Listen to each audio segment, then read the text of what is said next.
Pessoal, nos últimos dois vídeos a gente falou de vetores e algumas propriedades para trabalhar com eles graficamente e para trabalhar com eles algebricamente, que é basicamente a segunda parte, quando a gente tratou de somas e multiplicação de vetores, quando a gente tinha eles em termos das suas componentes, quando a gente usa o i e o j para representar as direções x e y, ou horizontal e vertical. Agora a gente vai começar a tentar aplicar eles no movimento bidimensional. E mesmo que você ainda esteja um pouco, vamos dizer, inseguro com os conceitos de vetores, essa aula pode te ajudar, inclusive, a fixar melhor algumas das propriedades que a gente discutiu nos vídeos anteriores. Antes de começar a tratar de vetores, então vamos lembrar o seguinte: quando eu tenho uma linha reta, que pode ser, por exemplo, um eixo x, era isso que a gente tinha tratado em alguma aula lá para trás, né? Nos problemas do Kahoot também vocês vão encontrar exemplos desse tipo. A gente tinha um movimento unidimensional. Então, tinha uma posição representada aqui. Eu tinha ilustrado até num problema como se fosse um carrinho que estava aqui e que um tempo depois esse carrinho ia estar nessa posição pontilhada aqui. Então esse ponto é o que vai representar aquela posição. Aí eu chamava isso aqui de uma posição x, x1, e aquilo ali de uma posição x2. E esse x que está aqui, vamos supor que aqui seja a posição 0 dele. Aí a gente diz que a posição é 2, 3, por exemplo, 3 quadradinhos para dessa aqui, né? 1, 2, 3. Então é 3 quadradinhos aqui. E aqui está lá no meio, mas vai dar 3. E 3 mais 6, 9, 12. E essa aqui dá 12,5. Então esses números identificam que eu estou do lado positivo do eixo, que o carrinho estava inicialmente na posição 3 e no final ele estava na posição 12,5. Então, para calcular essa velocidade, a gente utilizava, por exemplo, uma expressão assim, para calcular a velocidade com barra em cima, que eu chamei de velocidade média. A gente fazia x de t1 mais delta t menos x de t1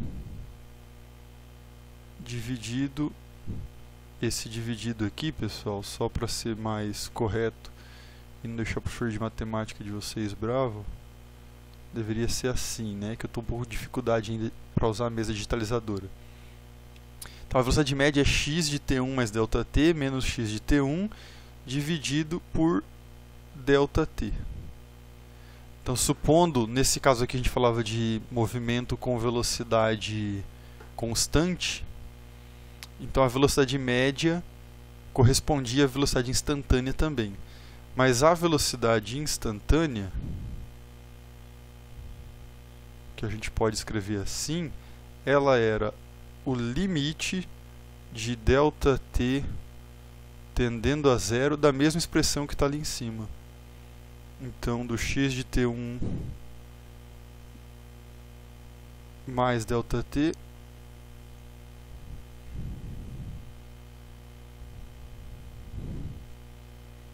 menos o x de t1 dividido pelo delta t. Então a velocidade instantânea significa que é naquele instante a velocidade do carro era um certo valor. Então o que a gente faz nesse processo que matematicamente a gente chama de limite é como se a gente calculasse uma velocidade média, mas entre dois instantes de tempo muito próximos. Por isso que o ΔT está tendendo a zero. Então nesse exemplo aqui, o T1 representa o número 3. Desculpa, o T1 é o instante em que o carro ocupava a posição 3. E o T1 mais ΔT é quando o carro está na posição 12,5. E o que significa aquele X que eu estou colocando lá? É que o 12,5 ele é o valor de X no instante T1 mais ΔT. Da mesma maneira que o X, a posição no instante T1 era o 3. Só para ilustrar o que significa cada termo nesse negócio. Então, quando eu faço o ΔT tendendo a zero, significaria no desenho, não vou desenhar aqui de novo, que eu estou pegando um instante em que o carrinho, o pontilhado aqui, está quase em cima das linhas contínuas. Então o carro praticamente não mudou de posição e eu estou calculando a velocidade dele ali. Agora, quando a gente vai trabalhar com vetores, a gente precisa fazer esse mesmo cálculo, só que com um tipo de cuidado a mais, que é o que eu vou tentar ilustrar agora. Para começar, a gente não está falando de um movimento unidimensional, a gente está falando de duas direções. Então vamos começar aqui desenhando um eixo vertical e um eixo horizontal. Vou chamar como de hábito esse aqui de eixo Y, esse aqui de eixo X. E aqui, onde os dois eixos se cruzam, eu vou botar esse O de origem, que você também pode lembrar dele como sendo o zero, né? Aqui é onde este ponto é onde X e Y valem zero. Agora, suponha que você tem uma posição P que está aqui e você tem algum objeto que está em cima dessa posição e ele vai mudar de posição, ele vai vir, sei lá, para cá. Vou chamar essa posição de P'. Mesmo que para fazer esse deslocamento alguém tenha andado em linha reta, por exemplo, vindo para cá assim, isso poderia ser um movimento em linha reta, mas para o nosso sistema de coordenadas, ele é uma coisa um pouco mais complicada do que isso. Só porque ele está inclinado aqui. Essa reta, esse caminho não é nem horizontal nem vertical. Então, para resolver esse problema, a gente vai precisar dos vetores posição de cada um desses caras aqui. Deixa eu fazer de outra cor para começar a ajudar no desenho. Então eu vou desenhar aqui de vermelho o vetor P e vou desenhar também de vermelho o vetor que vai lá para o P'. Nunca se esqueçam das setinhas aqui. Então esse é o vetor que dá a posição de P e esse aqui é o vetor que dá a posição de P'. Quando a gente falava da posição em uma dimensão, como eu fiz no começo desse vídeo, eu chamava a posição de X. E a gente às vezes chamava, ao invés de posição, chamava aquilo até de distância. Porque se só tem um eixo, só uma distância já é o suficiente para eu me localizar. Mas como aqui eu tenho um plano X e Y, se eu te falar que eu estou na posição 2, você não vai ter a mínima ideia de como encontrar onde eu estou nesse mapa. Então o que a gente precisa fazer é dar um nome para esses vetores posição aqui. E eu vou chamar esse aqui de vetor R e esse aqui de vetor R'.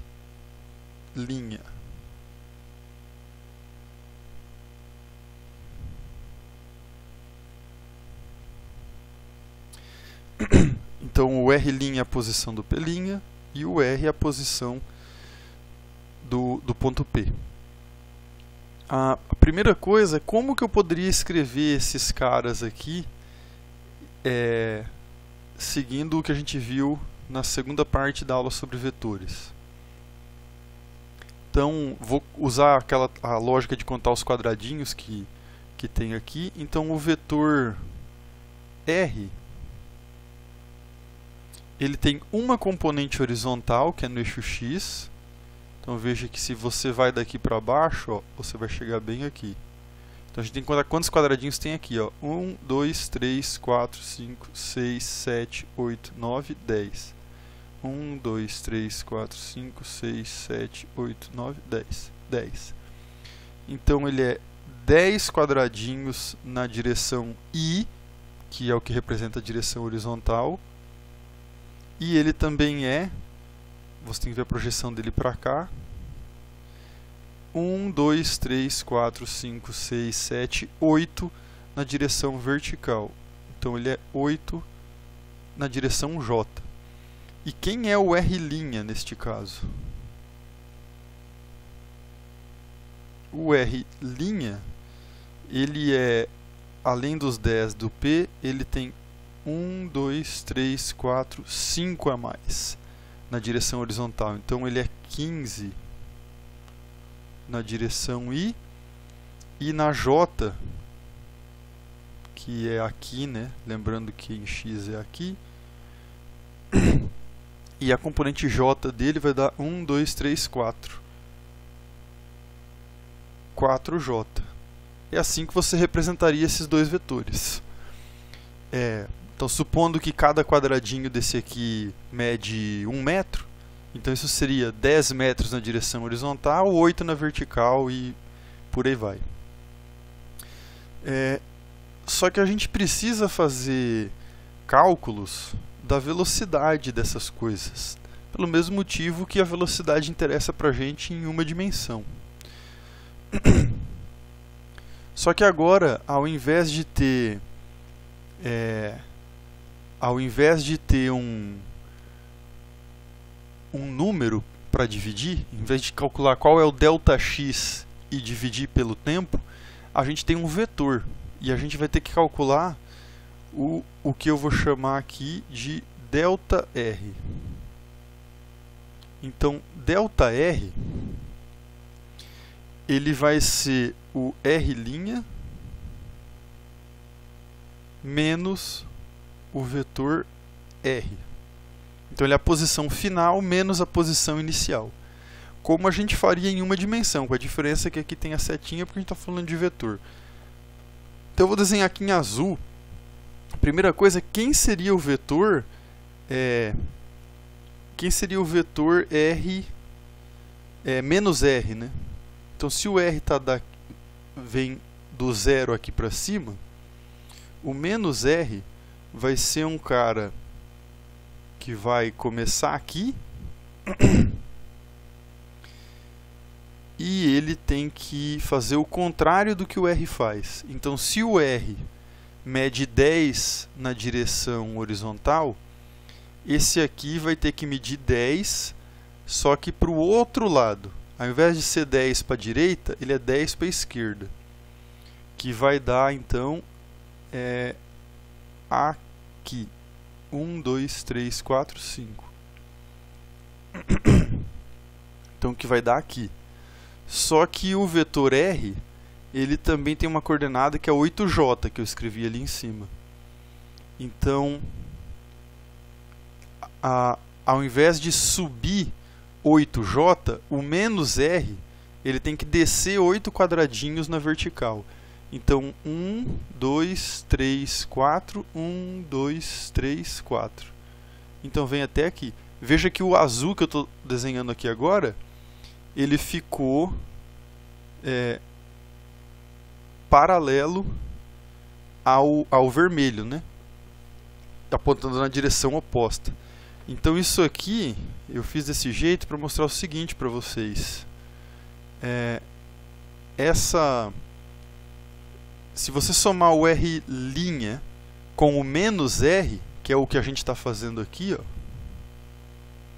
nessa operação aqui, eu estou obtendo este vetor aqui. Então este vetor que eu desenhei em verde, este cara aqui é o ΔR. E que é claro, aqui, porque eu fiz o processo gráfico usando aqui, o ΔR ficou aqui. Mas vocês entenderam... Opa, faltou a régua. Que então o ΔR está aqui, ó.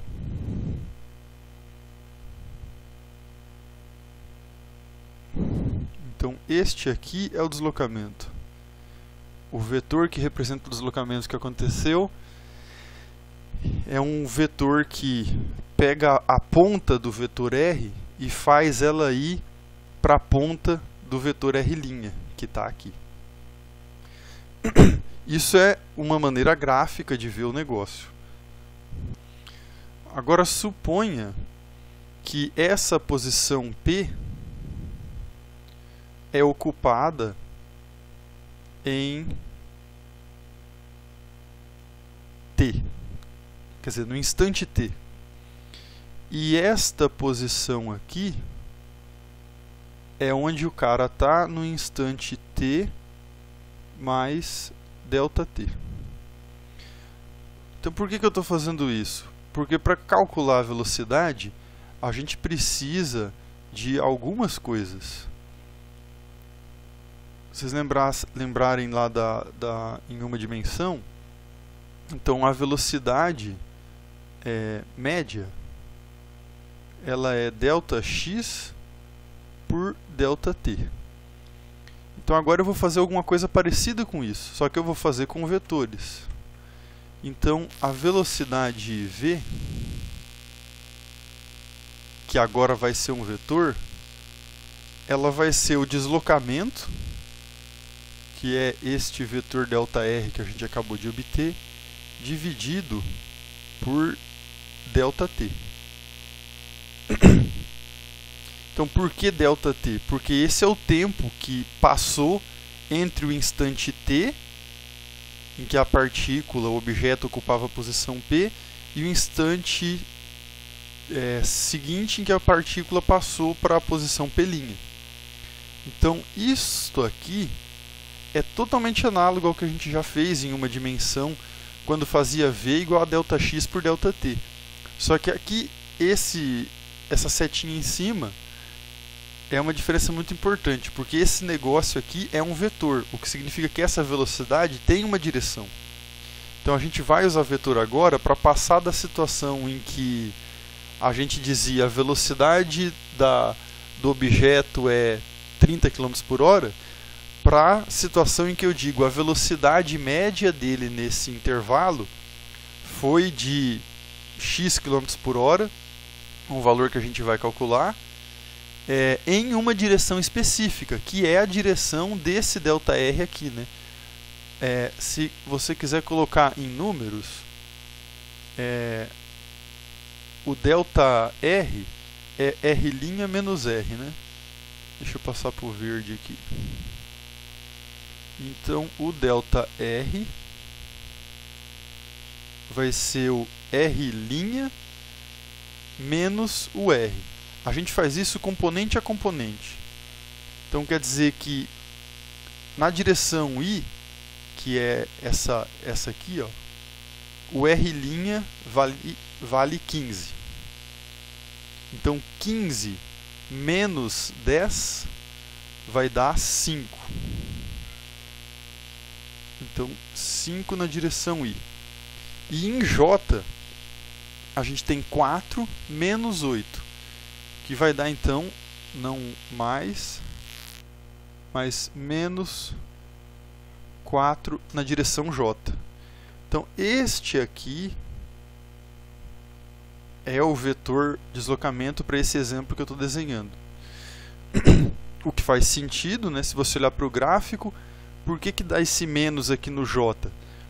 Porque o Y está positivo para cima. Lembram lá do Kahoot, quando eu botei aquele gráfico, que eu inverti essa seta aqui para chamar a atenção de vocês para o fato de que essa seta indica uma coisa muito importante?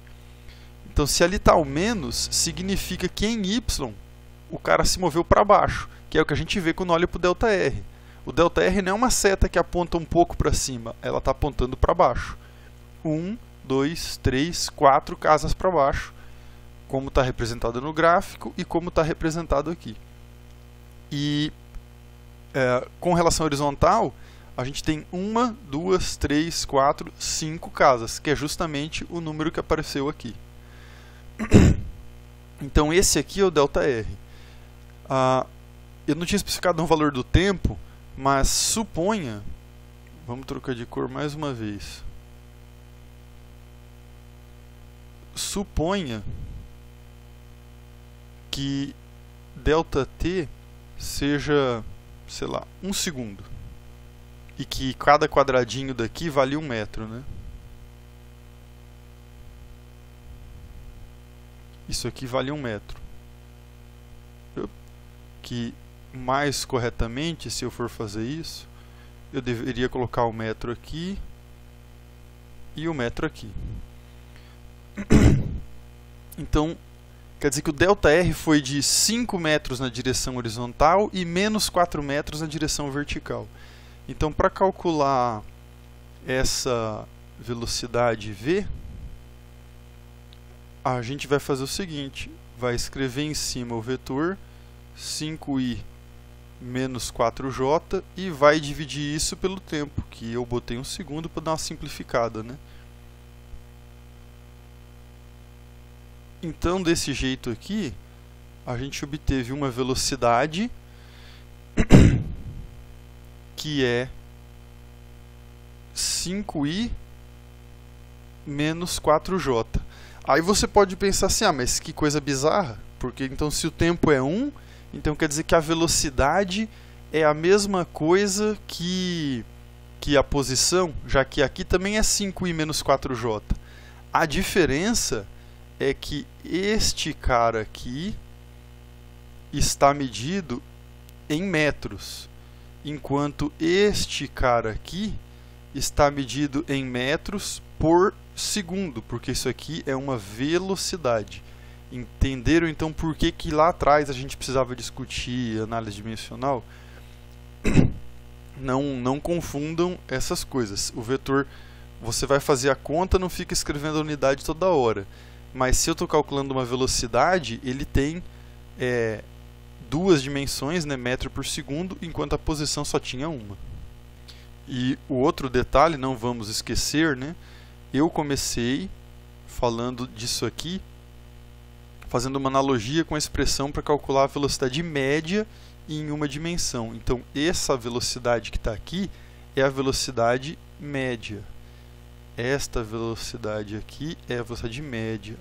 Velocidade média. E existe a outra.